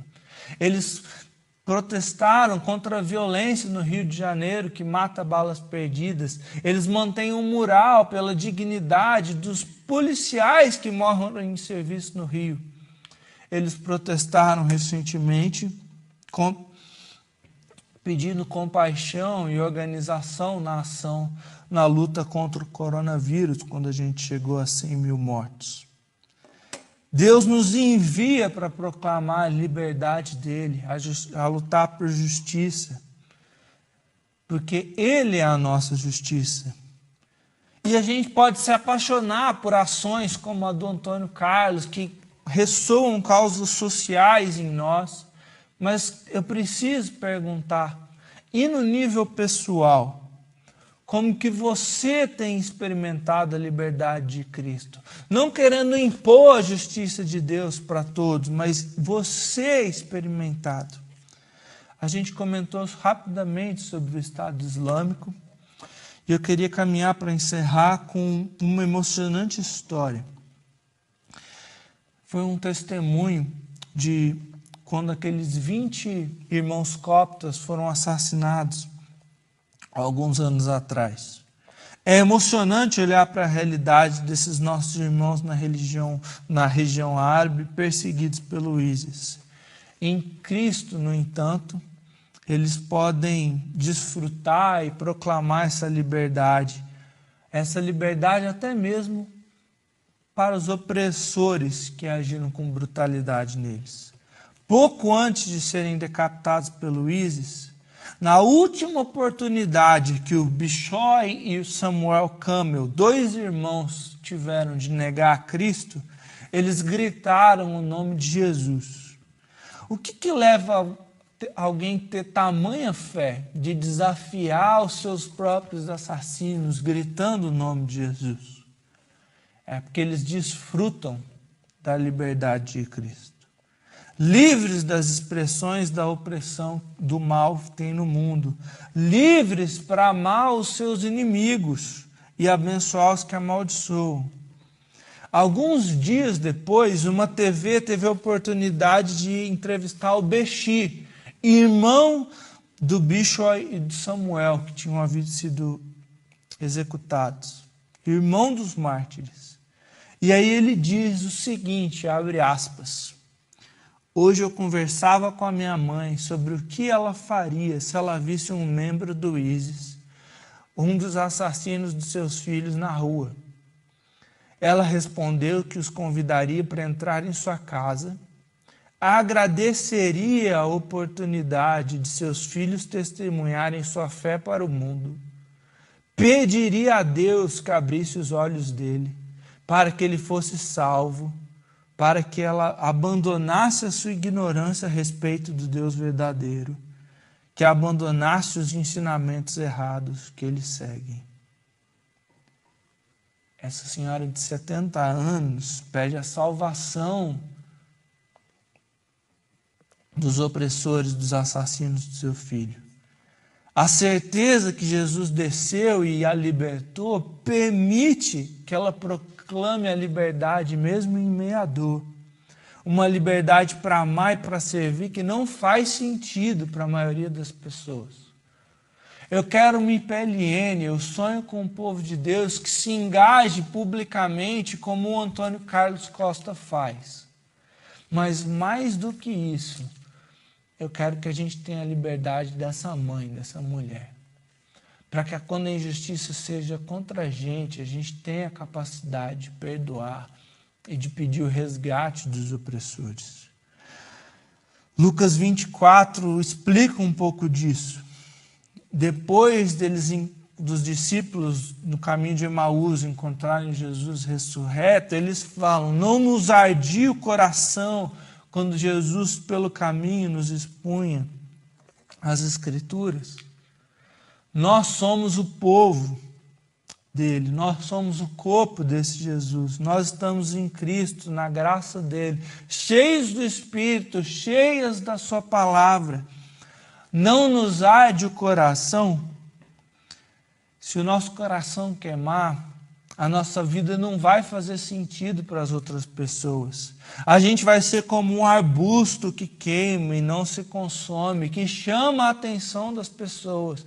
Elas já podem até ter visto amor em algum lugar, elas já podem até ter visto perdão em algum lugar, mas eles não viram a presença de Deus tão contínua, sem explicação. Onde é que estão as sarças? Onde é que estão os corações ardendo? Não nós por nós mesmos, mas onde é que está a presença de Cristo em mim, em você, em nós? As nossas atitudes, a nossa integridade, o nosso senso de justiça, a nossa forma de perdoar, de amar, aprendidas com Cristo, alimentadas pelo próprio Cristo, que é eterno e não depende de nós, ele vai continuar queimando, ele não vai nos consumir. Elas não vão fazer sentido para os oprimidos ou para os opressores do mundo. A palavra e a presença de Deus podem nos transformar nessas sarças ardentes, embaixadores da presença dele. Por que que os nossos corações não estão queimando? Onde é que estão as sarças e os corações ardendo? A gente caminhou por esse texto e a gente fez 3 perguntas. Por que que o fogo não depende da sarça? Ele é o Deus eterno, ele é o eu sou. Ele é o amor infinito que pode transbordar continuamente em nós. Mas diante do autoexame, diante da presença dele, a gente é convocado a se perguntar: por que que Moisés, e por que que nós não somos consumidos? Porque é o nosso pecado que devia nos consumir imediatamente diante da santidade de Deus. Por isso faz sentido quando o presbítero Walter lê aqui no início do culto: examina-me, Senhor, e prova-me. Examina-nos, Senhor, e prova-nos. Vai nos purificando, queima aquilo que é impuro em nós, acende o fogo em nós. E faz sentido a gente se perguntar pela missão. Onde que estão as sarças? Onde que estão o coração ardendo? Porque assim como o chamado de Moisés, a gente está num tempo entre, num já, mas ainda não. A gente já pode desfrutar da paz, da presença do Deus que desceu, ele está aqui conosco, mas a gente ainda luta com as dificuldades, a gente ainda vai se opor ao faraó. A gente vive a injustiça, mas a gente luta contra a injustiça na nossa própria natureza, e a gente pode fazer isso. A gente pode continuar a enfrentar os desafios por causa da presença de Deus em nós. O eu sou, aquele que vive, que derrotou a morte, tem as chaves do Hades nas suas mãos. Ele está conosco.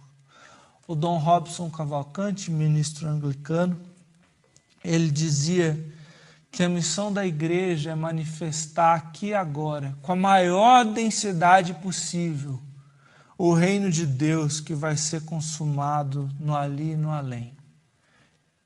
Manifestar aqui e agora, a gente poderia acrescentar com palavra e com ação, com a maior densidade possível, o reino de Deus que vai ser consumado no ali e no além. Onde é que estão as sarças? Onde é que estão os corações queimando? a gente vai se encontrar com Cristo. Nessa convicção, a gente vai pregar a liberdade. Nessa convicção, a gente vai lutar contra as injustiças do mundo e em nós, cultivando a dignidade.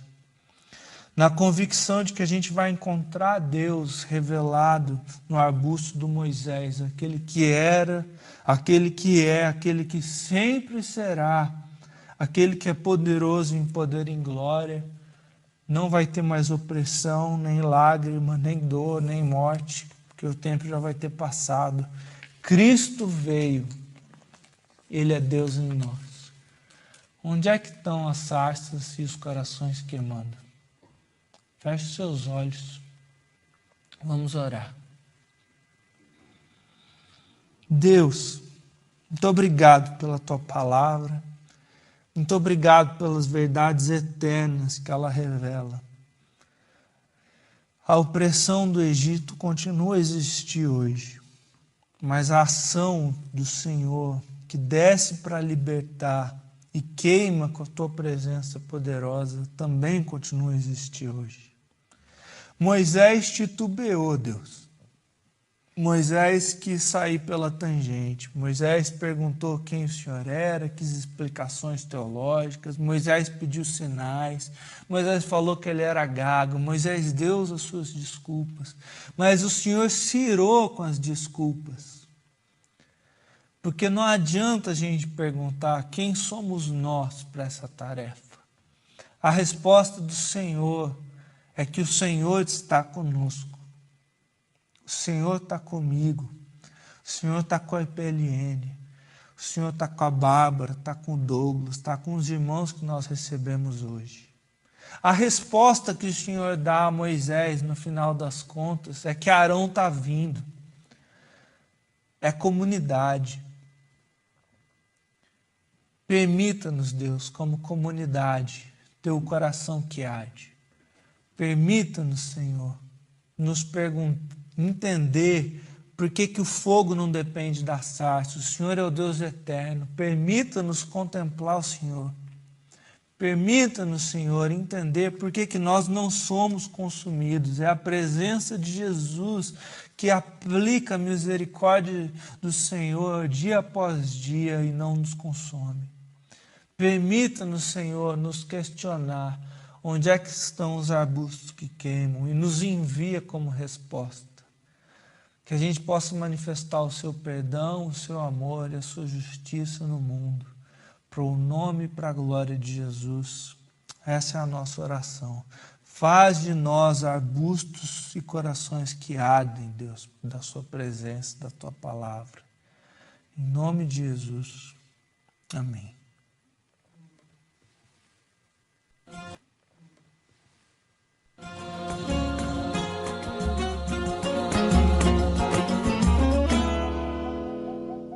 Gente, a igreja decidiu manter os cultos de forma online para evitar aglomerações. Todas as pregações durante a pandemia estão no YouTube da igreja e as últimas já com tradução em Libras. Se você tiver de ir à IPLN, a igreja fica aberta às terças e às quintas pela manhã, mas antes agende a sua visita com o Rubão. E a partir desse domingo, a igreja recebe novos membros por batismo, profissão de fé e transferência.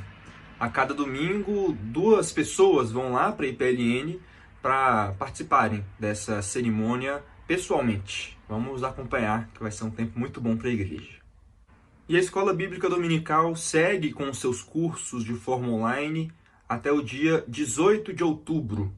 Caso você ainda não tenha feito sua matrícula, corre lá para o site www.iplagonorte.org.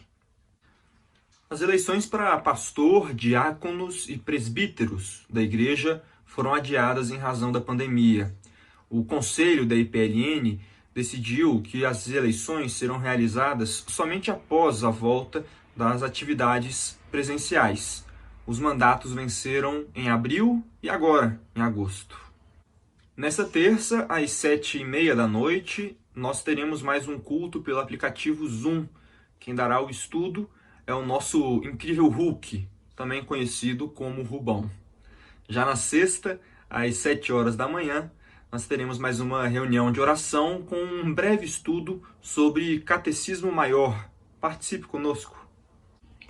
E a igreja tem conseguido manter as suas contas em dia. Vamos continuar sendo fiéis na transferência dos dízimos e das ofertas para que a igreja consiga passar por esse tempo tão complicado, conseguindo manter a sua estrutura, os salários e também a transferência para os missionários. E eu não sei se vocês sabem, mas eu acho que esse momento aqui é muito adequado para fazer essa propaganda. A minha mãe, a dona Cláudia, ela tem aproveitado essa quarentena para investir naqueles estudos e na produção de bichinhos, de coisas com crochê. Esse aqui é o último trabalho dela, veja só. Olha que coisa maravilhosa. Esses 2 bebês ela fez nessa última semana. Ficaram lindos. O com cabelo mais... o com cabelo, né? Não com cabelo maior. É o mais caro. Mas fica lindo, né? Acho que vale muito a pena. Se vocês quiserem encomendar alguma dessas maravilhas, basta entrar em contato comigo ou mesmo diretamente com a dona Cláudia. Boa noite e boa semana para todos.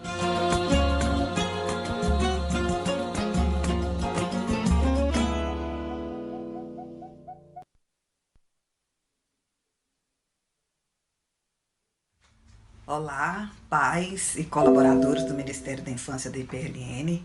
Quem diria, né, que nós já estaríamos há tanto tempo vivendo essa pandemia e sem poder nos encontrar na comunidade, na igreja. O Ministério da Infância tem procurado alternativas para poder manter as nossas crianças com o calor do Evangelho, com a saudade da comunidade pulsando no coraçãozinho delas. Confesso que tem sido um desafio muito grande encontrar a medida certa, né? Não sobrecarregar as crianças com mais coisas virtuais, que elas já estão bem cansadas, mas ao mesmo tempo não deixá-las sem nada.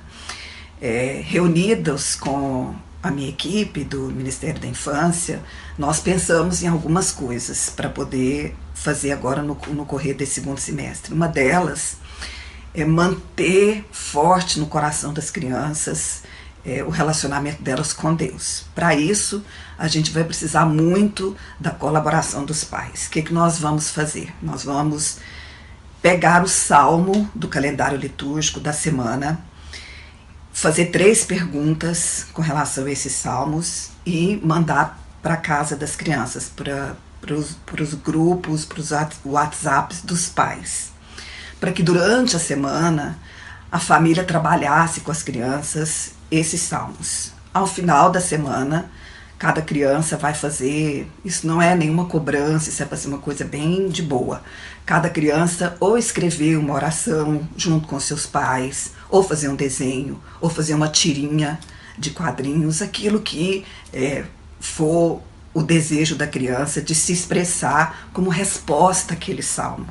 E assim as crianças poderem aprender sobre as muitas emoções, né? Os salmos, eles trabalham bastante isso.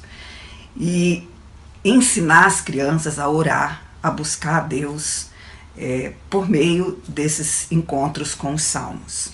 Então a gente vai mandar o roteirinho toda semana com as perguntas do salmo, para ser feito durante toda a semana, uma leitura, uma oração, responder as perguntas.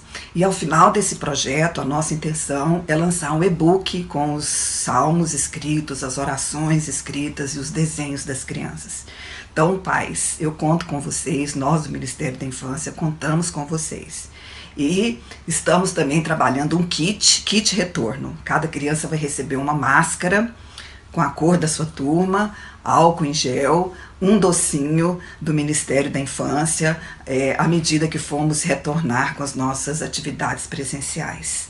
Tá? Eu conto com vocês, conto com a participação de vocês para a gente ensinar a criança o caminho que ela deve andar para quando ela for velha, ela não se desviar dele.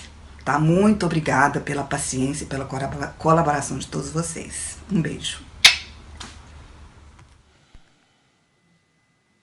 Pais, por favor, nos ajudem, né? Vocês são os responsáveis pelas crianças aí nas casas, então a gente conta com o apoio de vocês. Cezão, você é louco, eu vou tentar filmar a reação da Claudinha quando ela vê esse vídeo seu, tá bom? E a gente compartilha nos grupos de WhatsApp da IPLN também. Vamos fechar os nossos olhos, vamos pedir a bênção de Deus para essa semana. Senhor, te adoramos porque o Senhor é o Deus eterno, a fonte de todo o nosso ser. Purifica-nos, ó Deus, como nós vimos nesse texto, revela o nosso pecado e transforma-nos pela presença de Cristo em nós. Envia-nos como sarças que queimam, com corações ardendo da Tua presença e da Tua palavra. Faz isso em nós, nós te rogamos. Agora, Deus, que a graça do Senhor como um Pai, o amor do Senhor Jesus Cristo, nosso irmão, que desce para nos libertar, e a presença consoladora do Espírito Santo que queima em nós, sejam conosco, seja com todo aquele que está sofrendo nessa condição de injustiça, de sofrimento em função de doença, ó Deus. Atua curando, atua amenizando, Deus. Nos envia como teu povo. Seja com todo o teu povo espalhado, alguns irmãos e irmãs que sofrem perseguição, alguns irmãos e irmãos que estão em situações difíceis. Sustenta, Deus, sustenta-os com arbustos queimando, nós te pedimos. Abençoa-nos, ó Deus, ao longo da nossa semana. Guarda-nos, a nós, as nossas famílias e a todo Israel de Deus espalhado sobre a face da terra, no nome, para a glória de Jesus. Amém. Boa semana, Deus te abençoe, a você e a sua família.